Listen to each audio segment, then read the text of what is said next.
Hello and welcome to the Indie Dev Podcast. I'm your host, David Voiles. The SNES, or Super Nintendo, was introduced to America 25 years ago today. With that console came a plethora of 16-bit JRPGs, which would inspire developers for generations to come. The distinct art style, sound effects, and turn-based gameplay is what attracted so many, not to mention the engaging storylines which could last for 40 plus hours. 6 years ago, a group of developers banded together to create a whimsical 16-bit RPG in the vein of what came in the 90s, and built it on some of your favorite pop culture references and icons of the era. This title came to be known as Barkley Shut and Jam Gaiden.Tales of Games is back at it again, and this time with Barkley 2, and they went to Kickstarter to get the word out. In total, they had more than 4,500 backers, pledged more than $120,000 to get the game out the door. Today, I have with me Liam Raum and Jesse Ceranowicz from the team. Gentlemen, thank you for joining me. Greetings. Citations.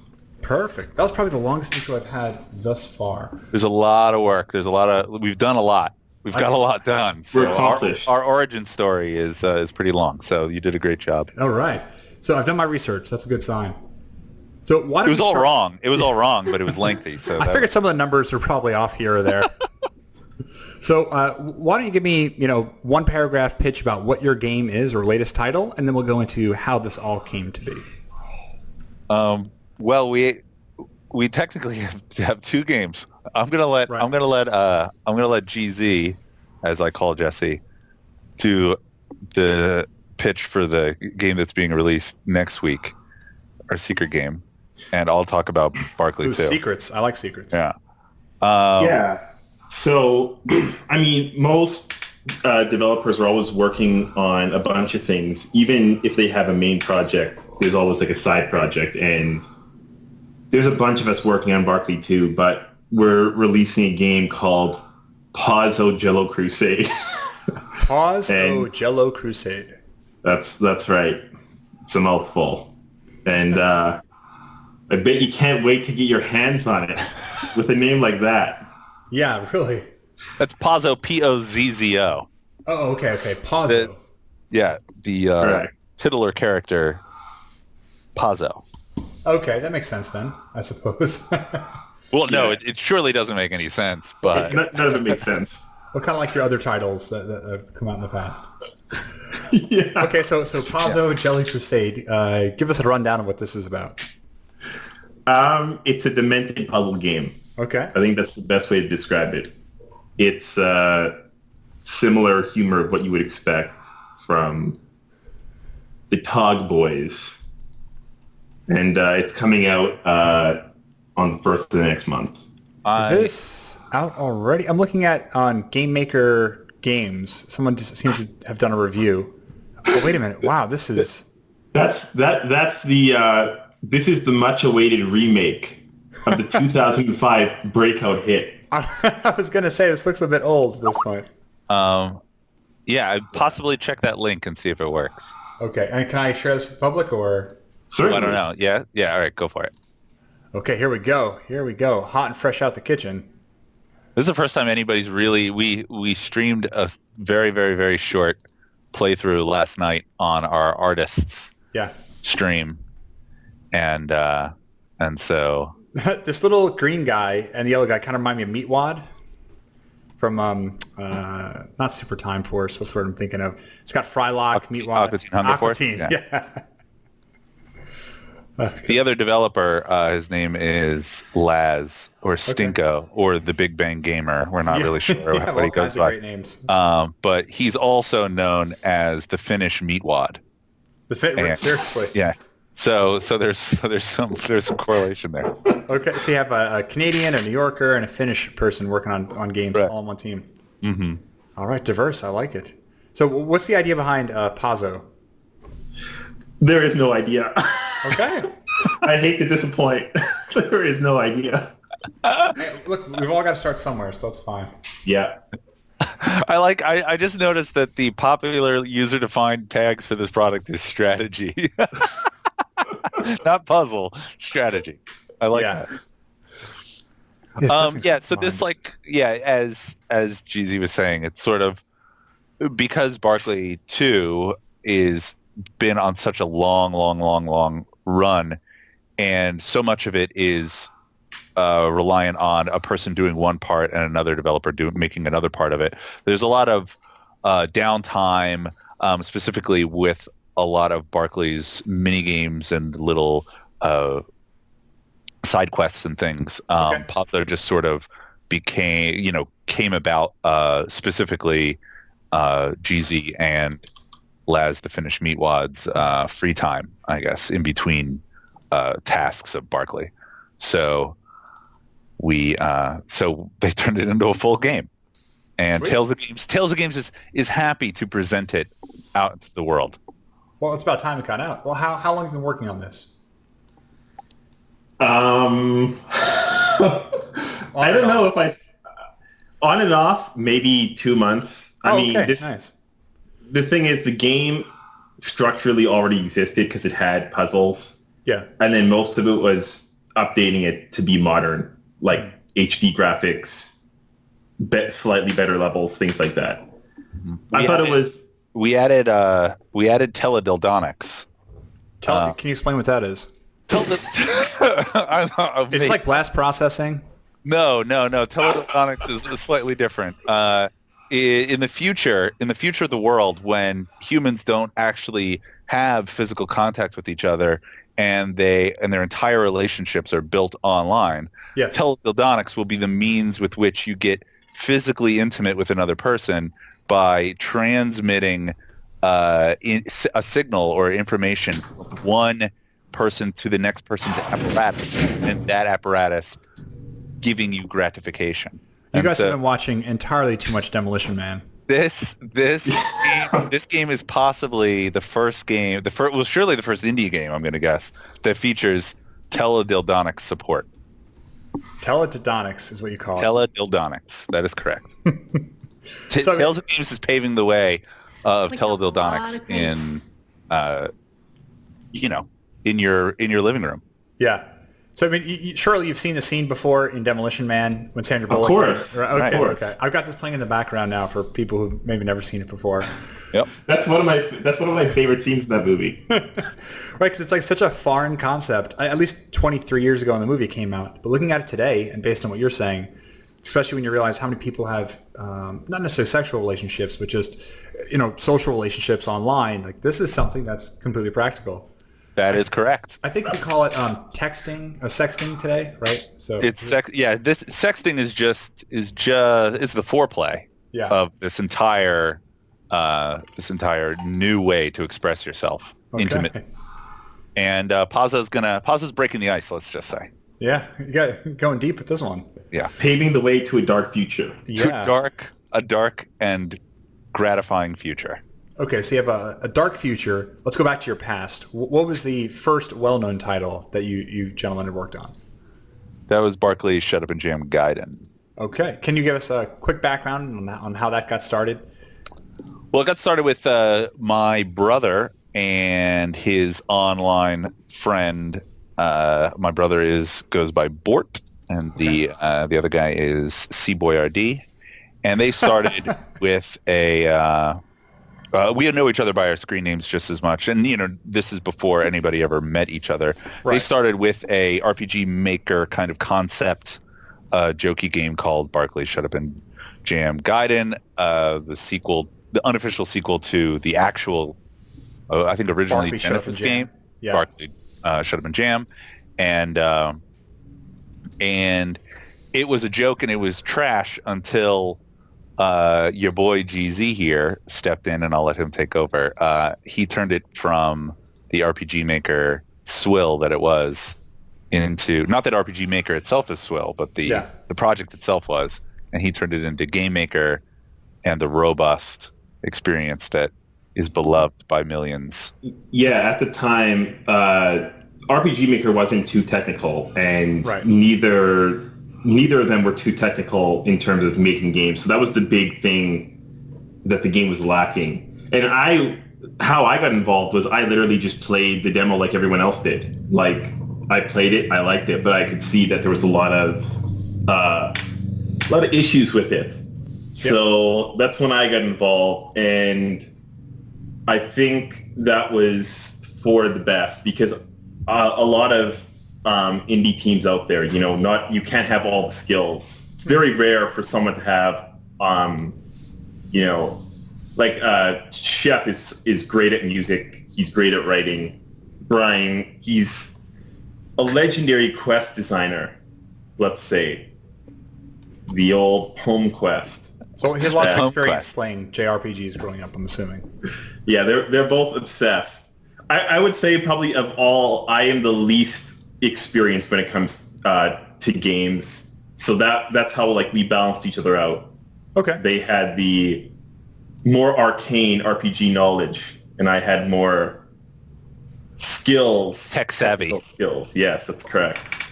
And that's how it got made.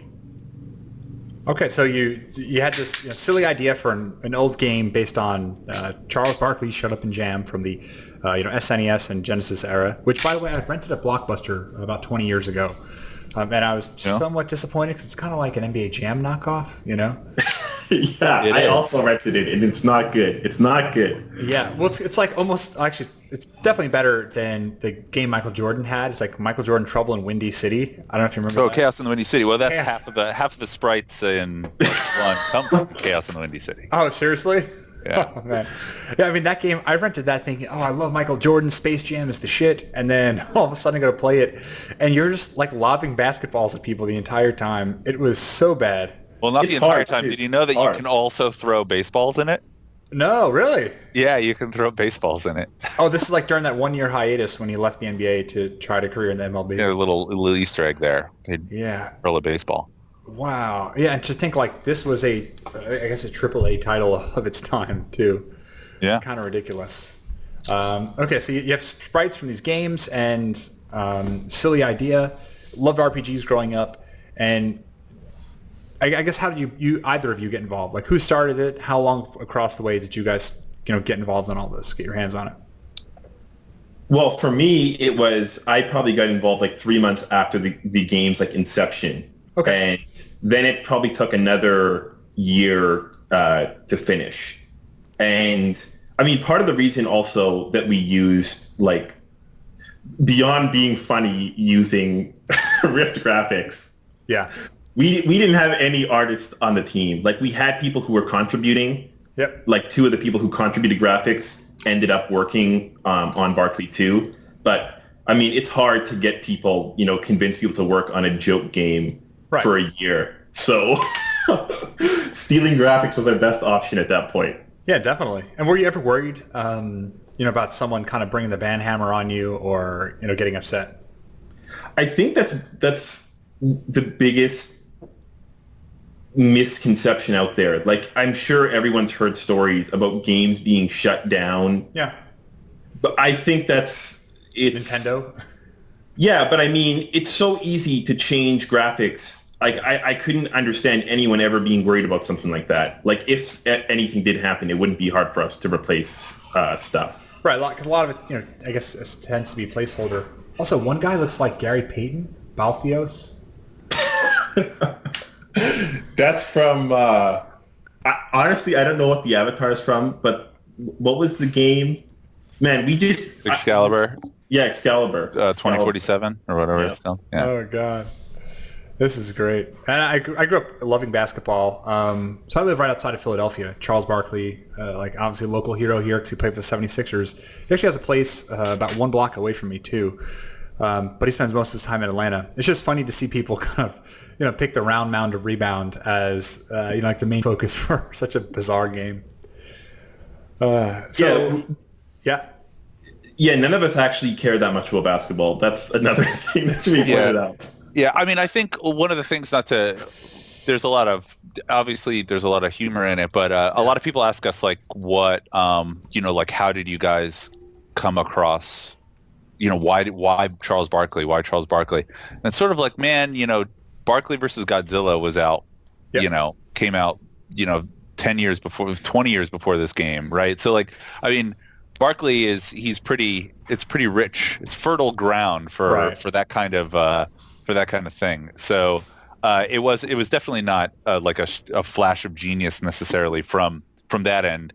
It was more I mean, I think just the idea, the name Gaiden is funny. Right, absolutely. And then after that, it just sort of fell into place. I think the real appeal of the game is that why would anyone not choose Charles Barkley, but why would anyone go and make a game that takes 7 hours to beat based on one not good joke, right? The joke is not actually funny. It's like one of the most dank memes of all time. It's a dank meme. Yeah, took it to the next level. But yet it took GZ, who is like the fastest programmer in the world, a year to make when you could have gotten the same effect in a month. Right. By doing the same thing. But that's dedication. That's hence a good segue into Barkley 2. That's why Barkley is taking 5 years to make. Yes, or technically only 4. We're still at 4. Okay. Taking a while because what good is a game that takes 3 years and just delivers on exactly what we promised when we can make a game that takes 6 years and just goes way, way, way, way, way too far. Well, so you guys are going the opposite of the No Man's Sky approach, where you promise the world, come out with the game pretty fast, and then deliver on half of it. You guys are doing just the opposite.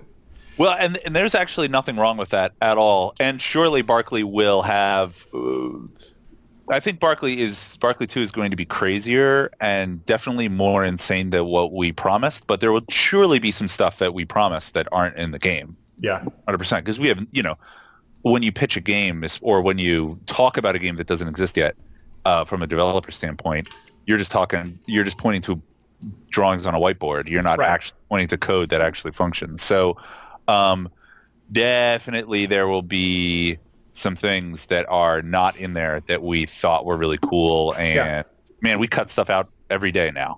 But I think that looking back at what the Kickstarter was, I guess, promising, if you want to use that word, but what we were attempting to create, I think we've created something that, as long as it gets all the way through without crashing for everyone that plays it, it'll be a pretty wild experience. So, I mean, how long did you start on the journey for Barkley 2? Pretty much 4 years ago, like today. We decided about this time, like we started kind of in August, September. We're like, you know what? Let's do a Kickstarter. If Broken Age or whatever the hell it's called, Double Font, whatever, if he can do it, we can do it. Yeah. And so we hopped on that train and rode that gravy train. But yeah, I think we got good enough to do it as well. Our artist, Frankie, who drew the final sprite in the game. He drew Shadow Barkley. Okay. The final boss. Spoilers. Kind of like Prince of Persia? He's now amazing, right? Yeah, he's now amazing. Oh yeah, Shadow. Yeah, I mean, he's got one wing like Sephiroth and all that kind of stuff. Gotcha. He's now amazing, and the best pixel artist in the world, and so he was ready to work on it. We got better. The Finnish Meatwad was ready to start. He started as our main coder, and I was going to trying to full-time produce it, and we were ready to go. And granted, the game has gotten big and people have come and gone, but we're still trucking along. So how many people total have been working on this over the last 4 years? About 10, 15, somewhere more than 10. Okay. And believe it or not, GZ actually didn't even start. He came in and saved the project, just sort of like he did with Barkley 1. And so now he's on a full-time, but it started with Laz working on it, and then we went through a few different coders who, because the game just got so big, they had to, they've been going around doing other things. So now we sort of have 2 full-time coders. We have Laz doing his coding stuff and all the stuff he does, map building and things. Okay. Then we have C-Boy still does music, and Brian Bort still does quest design and stuff like that. So that core group is there. And then, of course, we have a few artists that have come and gone. We have another coder who's making the mini game, the big standalone mini game, which is another thing we're releasing. It's big and big and big. Okay, so quickly 15, got larger than you hoped it would be. Oh yeah, for sure. It blew up right away. Well, I mean, that's actually part of the reason why I actually didn't start out on Barkley 2, because I was clued in. Actually, there was a lot of Barkley 2 was already decided when Barkley was being made. Chef and Brian already had it planned out the base of it, and I knew it was extremely ambitious, so I stayed away. I kept my distance. Yeah, and I waited it out until I waited for the opportune moment to. Liam's actually the one who got me back into it, because honestly, I thought because a lot of people were working at it, I had the assumption that things were going fine. But the thing is, Barkley's just such an ambitious game.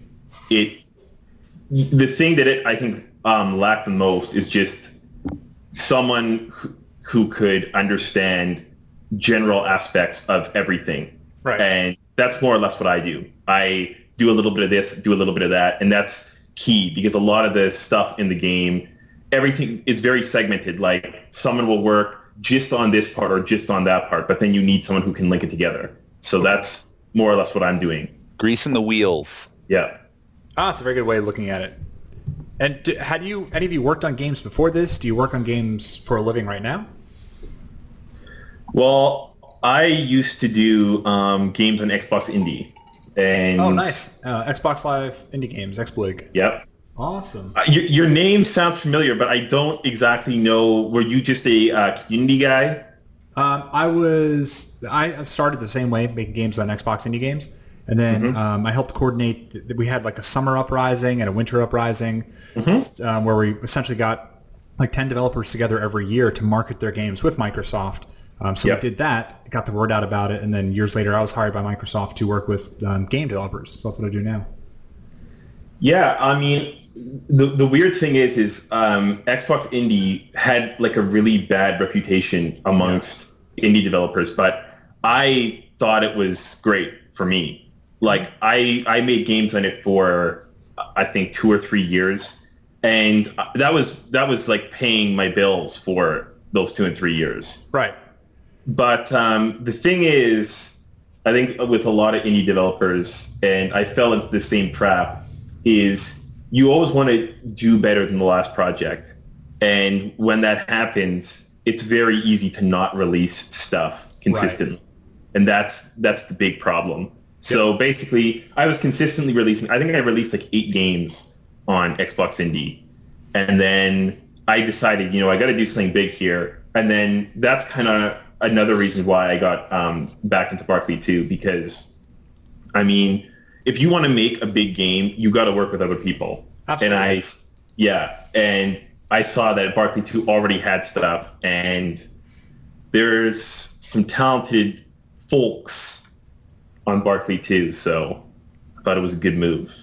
Yeah, no, that's definitely a good move. And so what's interesting with the Xbox Live Indie Games is, like you said, it didn't always have the best perception from developers or even gamers on the outside, but I mean, plenty of careers got started with this, a lot of games, and it was at a time where this wasn't available to other people, right? iPhone and Android were just coming out, but if you tried to explain to someone 10 years earlier, hey, for $100 on your retail console, you can make a video game and be a full-fledged developer, it would have blown people's minds. Yeah, they blazed the trail. Seriously. I think probably part of the problem was the fact that it actually was too, like you were saying, it was almost too open in a way. The fact that it was so easy and people really didn't realize how powerful it could be. Yeah. I think if it would have attracted, because I think the problem is it didn't attract enough experienced developers. A lot of people it just got people who were starting with Xbox Indie. But yeah, a lot of people's careers got started. I mean, Silver Dollar Games, they ended up doing well. And there's a bunch of other guys too. I know Ska Studios, they did well on Xbox Indie. So the Xbox Indie certainly had its problems, but I give it a thumbs up. Thumbs up. Yeah. No, that's heard it here, folks. Yeah, terribly undercredited business. But then, even Microsoft didn't quite know how to manage it, so it kind of fell under. But fortunately, we have things like Xbox Live Arcade today, Xbox One, indie program through ID at Xbox. Sony has a fantastic program. Nintendo still has one through the Wii U, but developer support is questionable at times. And now you have Steam, which just absolutely owns the indie game developer market. Yeah, I mean, I would say I joined Steam pretty late, considering like this Pazzo is my first technically Steam game, so I'm really late to the game when it comes to Steam. But it's crazy. Like, I mean, how the auto updating works, how it has the storefront. You can have like if I send an email to someone for press, I can just give them that link instead of having to make, a website for that. So it makes things 100 times easier. Steam is, as far as I can see, it's. I couldn't imagine anyone not using it. Yeah, right. I mean, it has like a simple C++ API that you can talk to and tie into. I guess the only concern for most people now with something like Steam is the lack of visibility, but largely because it's so flooded with so many games. So no one's really ever been able to solve the issue of how do you surface the quality content, not only that, but the content that I would like to see or you would like to see, That's why we're taking advantage of that with Pazzo Jello Crusade, because you can look at Pazzo and you have no idea whether it's quality or not, and that benefits us. That benefits Pazzo. That's good. So what are your plans right now? I mean, you have Pazzo coming out, Pazzo within the next week or so, and then Barkley 2, September 1st. September 1st. Barkley 2 is November 11th, 2023. Okay. 2023, all right. Yeah, so set your calendar. That's tentative, though. Tentative, it may get pushed back. Yeah. It may get pushed back, we'll see. We're actually trying to get everything in the next few months. Okay. The game won't be done in the next few months, but everything will be in the next few months. Nice. We have a million more months of work. That makes sense to me. So yeah, there's been a big push recently to get all of the game content done in these next few months. So, and I mean, not even just the game content, but like the key game systems that aren't fully working how they need to work. So that's the big thing that we're doing. Like when we started out, a lot of it was just, doing a little bit of this, doing a little bit of that. Yep. And it's fun to do that, to, do a little bit of this, do a little bit of that, but you have to do the hard work too. So now we're doing the hard work. Yeah, it started out pretty nebulous as far as the development was concerned. We would kind of just stake a claim. We would build a menu that surely wasn't going to be the menu that makes it to the release, but something that does it and doesn't crash. And but more than just a developer cheat menu or something like that, like a tool, definitely an end user facing menu. Right. And we were also, since the development is so long, we've been kind of faking a bunch of systems for showing it at conventions. We've shown it in the Indie Mega booth a few times at PAX. And so we've added some stuff in, but that's all now getting to the point. It was great at first to show like exactly as a proof of concept what we were attempting to do with the game. Yeah. But now we're actually throwing all that crap out and making these things for real, which is surely solidifying those nebulous areas that we were working on before. So, well, do you plan on showing it again? Are you coming to the upcoming PAX West in a few weeks? We're not. No, not to PAX West. We're skipping that one. Okay. And because we're in content crunch time. We'll definitely do one more. We'll definitely do one more thing, one more show. Okay, and there's a million pack shows now, so you have South and Australia and God knows wherever else. So you have plenty of opportunities at this point. Yeah. We'll do one more PAX for sure, and then we'll release the game onto the masses. Right, so I'm always curious what people's experience is like on Kickstarter. You guys obviously had a very successful Kickstarter several years ago. Tell me, what was the most difficult part of it, and how have you been managing expectations and communicating with people since then? Well, now we're not. We're not communicating or managing expectations. So is that the best approach then? Well, no, not really. I mean, the problem, going back to that nebulous thing, one of our big problems is that we can't really first of all, we're making a game that is very difficult to show a vertical slice of, because a vertical slice is completely gigantic. Right. And so a lot of the times, and we surely take for granted the fact that our Kickstarter backers are patient, which they are, tremendously so. But we are mindful about what we would used to do is we would start to update, be like, oh, check out these cool guns or whatever, and then a month would go by, and then we'd be like, all right, now what do we update with? And we're like, well, we're in the middle of these menus, but these menus aren't actually going to be in the game, so we just sort of stopped. So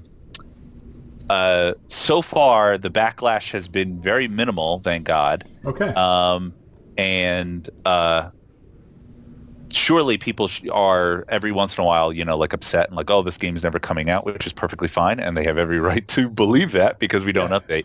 But we know the game. This is the only thing we work on besides Pazzo, which was a kind of made parallel with it. Mm-hmm. So it is definitely still being worked on, and kind of my policy and sort of my policy. There's definitely been some dissension and discussion about this, but I've just been trying to, once we start updating, I don't want to stop.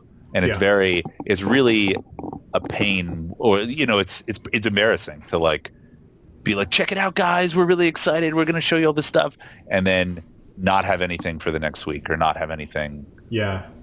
And so that's been, but it's been easy because no one's really freaked out, right? We haven't gotten in, a war with our backers at all, thank God. So everybody's been really great and really patient, and it's just a VidCon when it comes down to it. Yeah. These are all just video games, so it's not that big of a deal. So I think everybody understands that. Okay. So.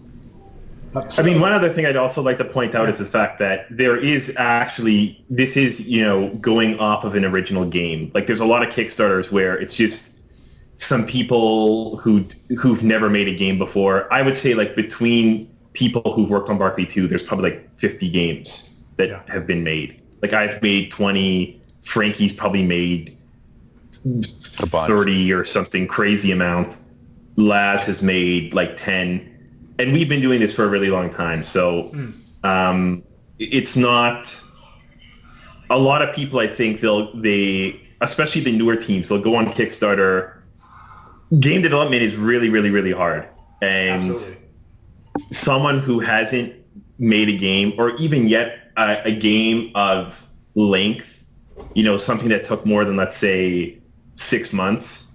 The amount of experience you need is just incomparable. I mean, like I said, Barkley, there's 10 to 15 people have touched this project at one point or another. So, but there's a lot of experience in Barkley, and there's obviously ups and downs in development, but everyone is always pushing forward to get the game moving. Yeah, I mean, and you're right. I mean, I think a lot of gamers do not quite understand how much work goes into it, because you'll often see backlash on Facebook and Twitter. People say, well, why don't they just add this? It'd be so easy just to have this feature. And anytime someone says just or if only, you're like, whoa. Yeah. I just want, cross-network, multiplayer. I want to be able to play this on Xbox, on PlayStation, and PC. It's like, Yeah, I mean, I think we've I don't think we've necessarily had the experience of any of our backers like demanding one thing or another. I mean, I think our Kickstarter was actually a pretty decent template where we didn't offer a lot of actual creative design, to the backers. There's one guy or girl, a secret person who is involved with one very specific aspect of the game, but other than that, it's all in-house. So it's not like we are looking for where we promised a lot of backer involvement in the game itself. I think that actually goes a long way. Mm-hmm. A lot of people that are like, oh, have your character and have your name in the game and that kind of stuff is that I think begets a lot more interest for sure. But then also it's a sort of two edges, as they say, and it will people will be waiting. Hey, when are you going to put my character in the game, or when are you going to get my quote or whatever? And so we've kind of we just have to do a stupid art book. Well, we'll just crap out an art book right before the release. Yeah, there you go. Got to monetize somehow. What I do love is you have a blog post from May 29th this year, and you talk about rifles, but more importantly, you're talking about the game view. And I look at this, and right away, I love the art that you have, where you're doing the pixel height analysis in Barkley 2. I love how you're drawing that out. And as you're looking at this, I see, they're going out of Titan Souls, a game I'm familiar with too, and you see how much further out the perspective is. But as I'm looking at your picture, I'm thinking, wow, this reminds me so much of the Chaos engine. And then sure enough, I go down, and I see it. Man, you guys are spot on. It's definitely a talent what you have in that you can create your own tool and art or whatever, and then right away it's instantly recognizable to people who also understand the technology. So I think Chaos Engine, or as we know, it's Soldier of Fortune. I think one of the interesting things about Barkley 2 specifically is that there really isn't another game that looks like it. And we've had and then for real reasons, like as we've designed combat and things like that, the game is really, really, really zoomed in, right? It's the characters are huge for a top-down game. And and there's reasons why games aren't made that way. Yep. It's very, very difficult to do. And so surely the game has been affected by that. It feels really weird to fight. It feels different than pretty much any other top-down game that I know of, besides probably Chaos Engine. And so I think that's to its merit, though, is that it's such a striking view of like what a top-down game could be, because they're pretty much in 20 years there's been one game that did that. Your view is like very skewed from looking at it this angle and the height and everything.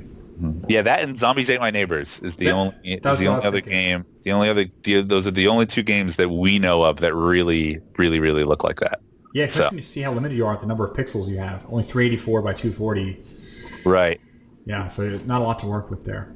It's great doing mock-ups, though, because you don't have to worry about... You can... I can do most of the menus myself, as far as mock-ups are concerned, because I don't need to worry about any kind of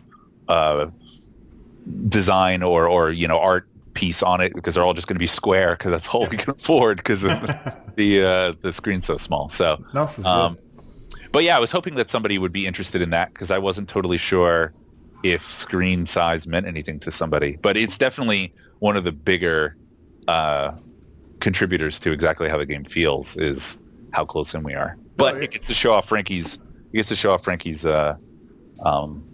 gorgeous pixel art. Yeah, and the game dev community loves this kind of stuff. When you drop this into the game dev subreddit, and it'll gain a lot of attention. That's why I often I work with students and developers who are just coming up, and they say, I worked on this game for years, I released it, and 10 people downloaded it. What do I do? What did I do wrong? And I always say, get the word out early. So what you're doing with almost this development blog is perfect, because it engages people who maybe you're not selling it to me or the people who fit my profile, but at the same time I see the development of it and I'm instantly intrigued, and me and my friends or people similar background would want to dive into this and play the game, if for no other reason to see, okay, how does this compare to how they were developing it, and I want to see what the tricks of the trade were that they were using. So yeah, all right, cool. Yeah, so keep going. The more you market and talk about what you're doing, specifically on the technical side, the larger your audience grows. So, well, get ready for the Barkley 2 postmortem. That's going to be a son of a bitch. 2024 or what? Yeah, it's going to be. We're going to have all kinds of tough stuff to tell people what not to do. All right, so now make it a really big game. Now we're coming around the home stretch. What I typically do at the end of a show is I'll ask a question that came from the last guest. And last week, though I took about 2 months off during the summer, I had some folks from Mortal Kombat on. Actually, a gentleman who played a lot of the main characters. So Scorpion, Sub-Zero, Johnny Cage. So Daniel Messina was one of the actors there. And then we also had Peck Pompey, who had done motion cap for the early 2000 Mortal Kombat games. So typically, I have people ask a question, and I have the next guest answer it, but I made a mistake. The last episode, I forgot to ask them a question. Oh, dear. Yeah. Okay. So I have no question for you guys, unfortunately. But I will ask that you ask a question for the next guest who will be on. And I don't know who that is just yet, but ideally game development related. What is your question? What's your favorite Final Fantasy character? Oh, man. Okay. And if so, what is their blood type? I did play a lot of Final Fantasy VII growing up, and I had this big guide from Prima Games, so maybe they had some information there about all those characters. Yeah, what's Barrett's blood type? Yeah, well, you guys are definitely Final Fantasy I already know, because the answer is always unknown. Yeah, right. And so it's interesting you even bring that up about the blood type. I had read this book probably about a year ago, also backed on Kickstarter. It was called The History of Japanese Game Developers. It is fantastic. Let me pull this up on the browser real quick, of Japanese game developers and Untold's History of Japanese Game Developers. That's what it was. It came out about 2 years ago, and this developer, or I should say journalist, interviewed dozens and dozens of developers, often through a translator. And at the beginning of every chapter, which covers different developer, he has, the name, the age, and I think like the location of the developers, but also their blood type. I could not figure that out why. Yeah, and I read somewhere a while ago that for some reason in Japan, that's a very popular thing to share. I have no idea why. I've only I actually read about this 2 months ago, and I'm going off of very scant knowledge that I read, but I believe it has something to do with personality. So really? Depending on what blood type you have, O negative, for instance, would be you're dark and mysterious, and AB positive means you're very energetic or something like that. You always find a reason to help people. Yeah, you always find a reason to help people. So is this that's something to do with personalities? You ask in Barkley 2, there's a huge create a character. It's 30 minutes. You can die in it. And in the beginning, you are asked your blood type. It's one of the most important things about the game. Well, obviously. Well, okay. Let me ask you one final question before we get out of here. Then, have you heard of what was it called? Time to Crate. Time to First Crate. Have you heard this before? Oh yeah, Time to First Crate. Yeah. We're actually adding that in today. I was talking about our crate guy. Oh, perfect. I was wondering if you had a crate guy on your team, and it's great that you have someone who can specialize in such a way. Because the fact of the matter is, right, all great games contain crates. Therefore, all games can be judged empirically on these crates. So a common question is, how long does it take from the time you start that game to when you see your first crate? Now, certain games like Deus Ex or perhaps Half-Life, maybe it's 5 minutes. But other games might be several hours. So it's always important to kind of get it out there, because these crates are truly the most underappreciated and represented parts of game development. Our game starts on a crate. Oh, perfect. You figured it out. So you're actually gaming the system by doing this. And what are your thoughts on having a category like that, maybe in Steam or in iPhone sales, right? Instead of indie or RPG, it should just be start to crate. Yeah. Well, we have an achievement is when you find the crate, you get a crate Chivo. So perfect. It's in there. Yeah, Time to Crate is very important to us as developers. Okay, and we're pushing the limit at all times. with new technology, with higher frames per second, we'll keep getting closer and closer and closer to instantaneous crate viewing.